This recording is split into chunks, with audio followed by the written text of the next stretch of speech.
आज के इस वीडियो में हम सुपर कंडक्टर के बारे में बात करेंगे। आज इलेक्ट्रिसिटी की दुनिया है, सब कुछ बिजली पर डिपेंड है।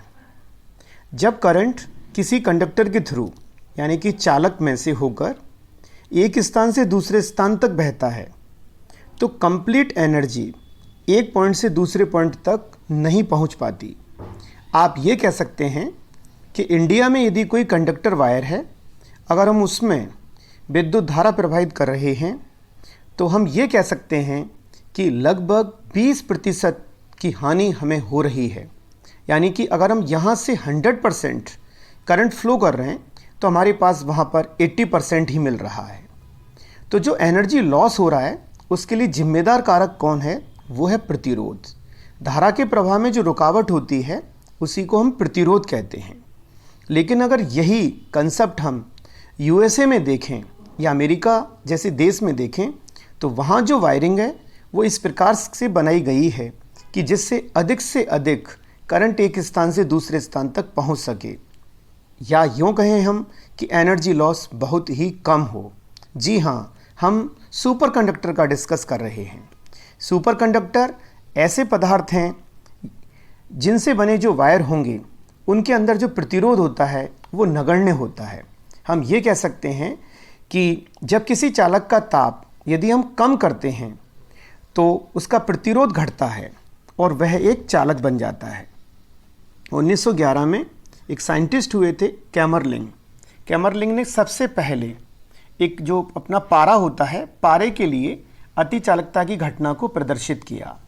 उन्होंने पारे को ठंडा किया तो उन्होंने ये देखा कि लगभग 4.2 केल्विन ताप पर पारा अपने समस्त यानी कि प्रतिरोध के जो भी चिन्ह हैं उन सबको खो देता है और उसका प्रतिरोध अचानक से कितना हो जाता है? 0 हो जाता है।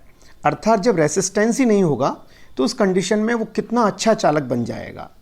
ठीक है, तो जिस ताप पर ये घटना होती है उस ताप को कहते हैं हम क्रांतिक ताप। आप ऐसे समझिए कि क्रांतिक ताप वह ताप है जिस ताप पर किसी पदार्थ को जब हम ठंडा करते हैं तो उसका प्रतिरोध 0 हो जाता है। उस ताप को क्या कहते हैं हम? क्रांतिक ताप, क्रिटिकल टेम्परेचर। और वे पदार्थ, ठीक है, जो अतिचालकता को प्रदर्शित करते हैं उन्हें कहते हैं हम अतिचालक पदार्थ यानी कि सुपर कंडक्टर्स। और जब किसी चालक के ताप को हम कम करते हैं तो उसका प्रतिरोध घटता है यानी कि वह एक बहुत अच्छा चालक बन जाता है। ठीक है, अब हम बात करते हैं जैसे और भी कितनी, लगभग हमने अब तक 25 तत्वों की खोज कर ली है जो अतिचालकता के गुण को प्रदर्शित करते हैं। अतिचालकता में क्या होता है, आप ऐसे समझिए कि जब इलेक्ट्रॉन किसी चालक से होकर प्रवाहित हो रहा है, जैसे ये चालक है और इलेक्ट्रॉन इसमें करंट फ्लो हो रहा है, ऐसे करंट फ्लो हो रहा है यानी कि ये +2 माइनस करंट है, तो जो इलेक्ट्रॉन्स हैं वो उसके विपरीत दिशा में प्रवाहित हो रहे हैं। ठीक है, तो इलेक्ट्रॉन्स क्या करेंगे कि जो पॉजिटिव आयंस होंगे, जालक होंगे लेटिस, उनसे क्या करेंगे? टक्कर करेंगे। ठीक है, टक्कर करेंगे तो प्रतिरोध उत्पन्न होगा। तो अति चालकता की घटना में क्या होता है कि अति चालक पदार्थों में इलेक्ट्रॉन आपस में म्यूचुअली कोहेरेंट हो जाते हैं, अर्थात उनमें कला संबद्धता आ जाती है। और जब कला संबद्धता आ जाती है तो वो परस्पर टक्कर नहीं करते और एक स्थान से दूसरे स्थान तक आसानी से चले जाते हैं। इसलिए किसी भी प्रकार का कोई डिफेक्ट यानी कि विक्षेपण उनमें नहीं होता और प्रतिरोध का मान बहुत कम हो जाता है, लगभग 0 हो जाता है। ठीक है, तो अब आपको ये समझ में आ गया होगा कि अतिचालक पदार्थ वे पदार्थ होते हैं जिन्हें ठंडा करने पर एक निश्चित क्रांतिक ताप पर उनका प्रतिरोध क्या हो जाता है? 0 हो जाता है।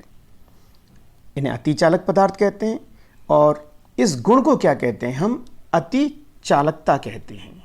ठीक है, अब तक बहुत ही अल्प तापों पर जैसे 10 केल्विन से लेकर और 0.1 केल्विन तक तापों पर यह घटना घटित हो चुकी है। कुछ पदार्थ ऐसे भी हैं जिनमें उच्च तापों पर यानी कि हमने 90 केल्विन पर भी इस घटना को या अतिचालकता को हमने घटित किया है। आज वर्तमान में साइंटिस्ट यानी कि जो भौतिक विज्ञान के वैज्ञानिक हैं वो इस बात की खोज कर रहे हैं कि सामान्य ताप पर यदि अतिचालकता लागू हो जाए, अतिचालकता का गुण यदि पदार्थों में आ जाए तो प्रतिरोध का मान 0 हो जाएगा। ठीक है, अब हम इसकी एप्लीकेशन का डिस्कस करते हैं कि ये क्या काम आते हैं। ठीक है, अतिचालकों का उपयोग एक तो सुपर कंप्यूटर बनाने में हम कर रहे हैं, सुपर कंप्यूटर बनाने में कर रहे हैं। अतिचालक केबल के उपयोग से बिना ऊर्जा क्षय के, यानी किसी भी प्रकार का कोई डिके किए बिना, यदि सुपर कंडक्टर की केबल होगी तो कंप्लीट एनर्जी ट्रांसफ़र होगा, किसी भी प्रकार की कोई बिजली की छीजत नहीं होगी। और जब प्रतिरोध नहीं होगा तो टोटल एनर्जी ट्रांसफ़र होगा, टोटल एनर्जी ट्रांसफ़र होगा तो यानी कि एनर्जी लॉस नहीं होगा, एनर्जी लॉस नहीं होगा तो अनंत काल तक, यानी कि हम किसी भी डिवाइस में यदि करंट फ्लो करते हैं तो बहुत लंबे समय तक, अनंत काल तक उसके अंदर धारा प्रवाहित होती रहेगी, आपको दूसरे सोर्स की आवश्यकता नहीं होगी। ठीक है, और तीसरा एप्लीकेशन है इसका कि बिना विद्युत शक्ति क्षय के अतिचालक उच्च चुंबकीय क्षेत्र उत्पन्न कर सकते हैं। हम क्या कर सकते हैं? उच्च चुंबकीय क्षेत्र उत्पन्न कर सकते हैं। और भी देखिए, और 10 टेस्ला वाले चुंबक बनाने में भी किया जा रहा है इसको, एक उच्च चुंबकीय क्षेत्र यानी कि लगभग 10 टेस्ला चुंबकीय क्षेत्र का मात्रक है। आप आगे चल के इसको पढ़ेंगे। ठीक है, और एग्जाम्पल देखिए, छोटे और अधिक दक्ष वाले जो ट्रांसफार्मर होते हैं या फिर जो मोटर होती हैं अपनी, या फिर विद्युत जनित्र होते हैं, जनित्र आदि बनाने में, ऊर्जा संचरण में भी इसमें किया जाता है।